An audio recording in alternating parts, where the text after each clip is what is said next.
ખેડામાં વડતાલ મંદિર બોર્ડની ચૂંટણી બિનહરીફ થઈ છે। 5 દાયકામાં પ્રથમ વખત તમામ સભ્યો બિનહરીફ ચૂંટાયા છે।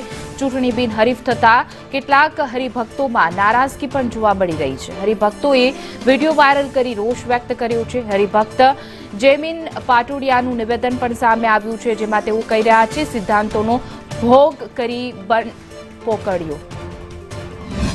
આ 2002 માં આચાર્યશ્રીના આધિપત્યને સ્વીકારી બંધ પોકારી સિદ્ધાંતોનો ભંગ કરી સામે પડ્યા તેનું શું?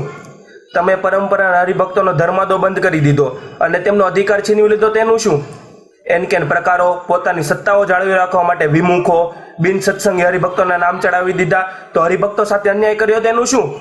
માત્ર તમને માને એવા 60,000 લોકોના નામની કાચી યાદી તૈયાર કરી ભગવાન શ્રી હરિના આજ્ઞા વિરુદ્ધ અને બંધારણીય વિરુદ્ધ બેઠેલા રાકેશ પ્રસાદને આચાર્ય તરીકે સ્વીકારનાર, પરંતુ સત્ય આચાર્યશ્રીના આધિપત્યને સંપૂર્ણ સ્વીકારવા હોવા છતાં તે હરિભક્તોના કહેવાતા ફોર્મના બહારના પાછળ નામ કમી કરી બાકી યાદી તૈયાર કરી 30,000 લોકોના જ નામ ચડાવે તો અડધાથી વધારે તો તમારા માનતા જ નથી। ફોર્મ ચૂંટણી ના થાય એવા સર્વેના પ્રયાસના લક્ષ્મીનારાયણ દેવના 50 લાખ જેવી મોટી લાખો રૂપિયાની રકમ બચે અને સારો મેસેજ જાય લક્ષ્મીનારાયણ દેવ હરિકૃષ્ણ મહારાજનો અને વૈમનસ્ય ના થાય એ માટે અમે રજૂઆત કરી અને અમારો સત્સંગીઓનો અવાજ જે સાંભળે અને એમને સાંભળશે એવું આ નવું બોર્ડ આવ્યું છે એને અમે ટેકો જાહેર કર્યો સત્સંગી પક્ષે।